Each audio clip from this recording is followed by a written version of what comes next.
തന്റെ സ്വന്തം ഇഷ്ടമനുസരിച്ച് ലോകത്തിന്റെ താല്പര്യങ്ങൾക്കനുസരിച്ച് വ്യക്തിത്വം എപ്പോൾ ബലിയർപ്പിച്ചോ അന്ന് മുതൽ ലോകം അധപ്പതനത്തിലേക്ക് പോവുകയാണ്. ഇന്ന് ലോകത്തിന്റെ ഏറ്റവും വലിയ പ്രശ്നവും അതാണ്. അതുകൊണ്ട് മനുഷ്യൻ ചെയ്യുന്ന എല്ലാ കാര്യങ്ങൾക്കും അവൻ സ്വയം നീതീകരണം കണ്ടെത്തുക.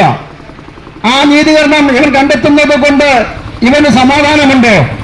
ഇല്ല എന്നുള്ളത് സത്യം.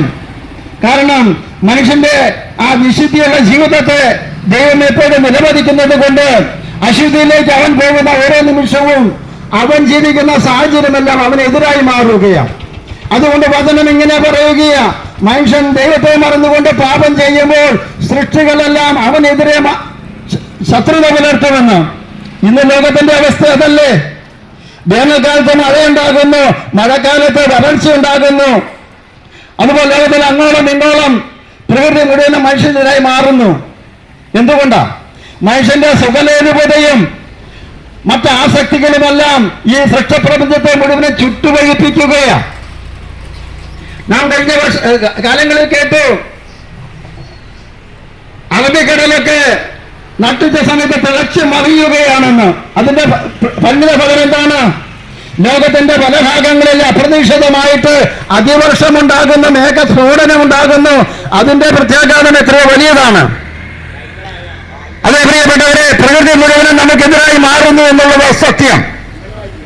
ഇപ്പോൾ ഈ അടുത്ത കാലത്ത് നമുക്കറിയാം, കോവിഡ് എന്ന മഹാമാരി ലോകത്തെ മുഴുവനും കിടുകിട വിറപ്പിച്ചു. ഏതാനും വർഷക്കാലം മനുഷ്യരെല്ലാം ജയിലിനുള്ളിൽ കഴിയുന്ന പോലെ കഴിഞ്ഞ ഒരു കാലഘട്ടം. ഏതാണ്ട് 3 വർഷം ആകാൻ പോകുന്നേ ഉള്ളൂ. അപ്പോഴത്തേക്കും മറ്റൊരു മാരകമായ അവസ്ഥ ലോകത്ത് സംജാതമായി കൊണ്ടിരിക്കുകയാണ്. പ്രിയപ്പെട്ടവരെ, ഇതൊക്കെ എങ്ങോട്ടാണ് പോകുന്നത്? നാം ജീവിക്കുന്ന ഈ കാലഘട്ടം നാം തന്നെ ചിന്തിച്ചുകൊണ്ട് വിശുദ്ധിയിലേക്ക് കടന്നു വരേണ്ട കാലഘട്ടത്തിലേക്ക് ദൈവം നമ്മെ വിളിക്കുകയാണ്. ലോകത്തിൽ അരുതായികൾ എന്തെല്ലാം സംഭവിക്കുന്നുവോ അപ്പോൾ ദൈവം അതിനോട് മുന്നറിയിപ്പ് നമുക്ക് നൽകുന്നുണ്ട്. നാം മനസ്സിലാക്കണം, അരുതായികൾ കടന്നു വരുമ്പോൾ, അപ്രതീക്ഷിതമായ ദുരന്തങ്ങൾ കടന്നു വരുമ്പോൾ, പകർച്ചവ്യാധികൾ കടന്നു വരുമ്പോൾ മനുഷ്യൻ ഇന്നും നമ്മെ സൃഷ്ടിച്ച ദൈവം ആവശ്യപ്പെടുന്ന ഒരു മനംതിരിവുണ്ട്, മാനസാന്തരം. യേശു ക്രിസ്തു തന്റെ പരിശുദ്ധ ആരംഭത്തിൽ ഇപ്രകാരമാണ് പറഞ്ഞത്, ദൈവരാജ്യം സമീപിച്ചിരിക്കുന്നു, മാനസാന്തരപ്പെട്ട് സുവിശേഷത്തിൽ വിശ്വസിക്കുവിനെന്ന്. എന്താണ് സുവിശേഷം? അത് നല്ല വാർത്തയാണ്. ഏതൊരു മനുഷ്യനെ സംബന്ധിച്ചും ഈ സുവിശേഷം കടന്നു വരുമ്പോൾ, അവനതിനെ സ്വീകരിച്ചു കഴിയുമ്പോൾ, അവനതിനെ ഹൃദയത്തിൽ ഉൾക്കൊണ്ടു കഴിയുമ്പോൾ അവന്റെ ജീവിതം സമൂല മാറ്റം ഉണ്ടാവുകയാണ്. പ്രിയപ്പെട്ടവരെ, ഞങ്ങൾ വെറുതെ വന്ന് ഇങ്ങനെ അങ്ങാടികൾ തോറും പറയുന്നതല്ല. ഞങ്ങളുടെ വ്യക്തി ജീവിതത്തിൽ കണ്ടെത്തിയ ദൈവത്തിന്റെ ആ സാന്നിധ്യം അവനെ തൊട്ടറിഞ്ഞ് അനുഭവിച്ചറിഞ്ഞ് രുചിച്ചറിഞ്ഞതിന്റെ വെളിച്ചത്തിലാണ് ഞങ്ങൾ ഈ അങ്ങാടികളിലേക്ക് കടന്നു വന്നുകൊണ്ട് ഞങ്ങൾ അറിഞ്ഞ യേശുവിന്റെ സമാധാനം ലോകം മുഴുവനും അറിയണം എന്ന് ആഗ്രഹിച്ച് പ്രവർത്തിക്കുന്നത്. കാരണം നമ്മെ സൃഷ്ടിച്ച ദൈവം നമ്മെ ഓരോരുത്തരെയും ആടി വിളിക്കുകയാ, എന്റെ മകനെ, എന്റെ മകളെ തിരിച്ചു വരിക.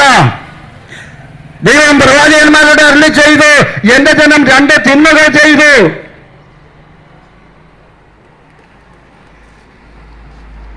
അവർ ജീവന്റെ ഉറവിടമായി എന്നെ അവർ ഉപേക്ഷിച്ചു. പിന്നെ ജീവജലം തരാൻ പറ്റില്ലാത്ത പൊട്ട കിണറുകൾ കുഴിച്ചു. അതേ പ്രിയപ്പെട്ടവരെ, നാം ദൈവത്തെ എപ്പോൾ ജീവിക്കുന്ന ദൈവത്തെ എപ്പോൾ നാം ഉപേക്ഷിച്ചുവോ അപ്പോൾ മുതൽ ദൈവത്തിനെതിരായി നാം പാപം ചെയ്യുകയാണ്. പിന്നെയോ ജീവനില്ലാത്ത പൊട്ടക്കിണറുകൾ, സമ്പത്ത്, സ്ഥാനമാനങ്ങൾ, അംഗീകാരങ്ങൾ, അധികാരങ്ങൾ, ഇതിനെല്ലാം വേണ്ടി മനുഷ്യൻ നെട്ടോട്ടം ഓടുകയാണ്. അതിനെല്ലാം നമ്മുടെ ശരീരത്തിന്റെയും മനസ്സിന്റെയും സന്തോഷത്തിന് വേണ്ടി ലോകത്തിൽ നിന്ന് ആവശ്യമില്ലാത്ത, നമ്മുടെ ജീവിതത്തിന് ആവശ്യമില്ലാത്ത കുറെ ഘടകങ്ങൾ സ്വീകരിച്ചുകൊണ്ട് മദ്യവും മയക്കുമരുന്നും മറ്റ് ജടിക പാപങ്ങളൊക്കെ ചെയ്തു കൂട്ടുകയാണ്. അപ്പൊ ഇതെല്ലാം നമ്മുടെ സമാധാനം നഷ്ടമാക്കുന്ന ഒരവസ്ഥയിലേക്ക് നമ്മെ നയിക്കുകയാണ്. നാം തിരിച്ചറിയണം, നീ ദൈവത്തിന്റെ പ്രിയപ്പെട്ടവനാണ്, നീ ദൈവത്തിന്റെ പ്രിയപ്പെട്ടവളാണ്. അതുകൊണ്ട് അപ്പനും അമ്മയ്ക്കും മക്കൾ എത്ര പ്രിയപ്പെട്ടവരായി മാറുന്നു, അതുപോലെ നീയും ദൈവത്തിന് പ്രിയപ്പെട്ടവനാണ്, പ്രിയപ്പെട്ടവളാണെന്ന് തിരിച്ചറിഞ്ഞുകൊണ്ട് അപ്പന്റെ അമ്മയുടെ മുമ്പിൽ നീതിപൂർവ്വം ജീവിക്കുന്ന മക്കൾക്കാണ് അപ്പന്റെ അമ്മയുടെ മനസ്സിൽ സ്ഥാനം, ഹൃദയത്തിൽ സ്ഥാനം. അതുപോലെ നമ്മുടെ സൃഷ്ടാവായ ദൈവത്തിന് അവിടുത്തെ സ്വർഗീയ പിതാവാണ്. ആ പിതാവിനെ കാണിച്ചു തരാൻ വേണ്ടിയാണ് അവിടുത്തെ പുത്രൻ ഈ ലോകത്തിലേക്ക് വന്നത്. ആ പുത്രൻ വന്നത് വെറുതെയൊന്നുമല്ല, പിതാവിന്റെ സ്നേഹം പൂർണ്ണമായിട്ടും എപ്രകാരമാണെന്ന് ലോകത്തെ പഠിപ്പിക്കുവാനും ലോകം ഇന്ന് അഭിമുഖീകരിക്കുന്ന എല്ലാ പ്രതികൂല സാഹചര്യങ്ങളും മനുഷ്യരെ രക്ഷിച്ചുകൊണ്ട് അവരെ ദൈവ മക്കളാക്കി മാറ്റി സ്വർഗത്തിന് അവകാശികളാക്കാനും വേണ്ടിയാണ്. അതേ പ്രിയപ്പെട്ടവരെ, യേശുക്രിസ്തു ലോകത്തിലേക്ക് വന്നത് മനുഷ്യന്റെ പാപാവസ്ഥയിൽ നിന്ന് അവനെ രക്ഷിച്ചുകൊണ്ട് അവനെ സ്വർഗത്തിലേക്ക് കൊണ്ടുപോകാൻ വേണ്ടിയാണ്. നമുക്കാർക്കും സ്വർഗം വേണ്ടേ? 10, 70 അല്ലെങ്കിൽ 80 വർഷക്കാലം മാത്രം ഈ ലോകത്തിൽ ജീവിച്ചതിന് ശേഷം മരിച്ച മണ്ണായി തീർന്നുകൊണ്ട് ശരീരം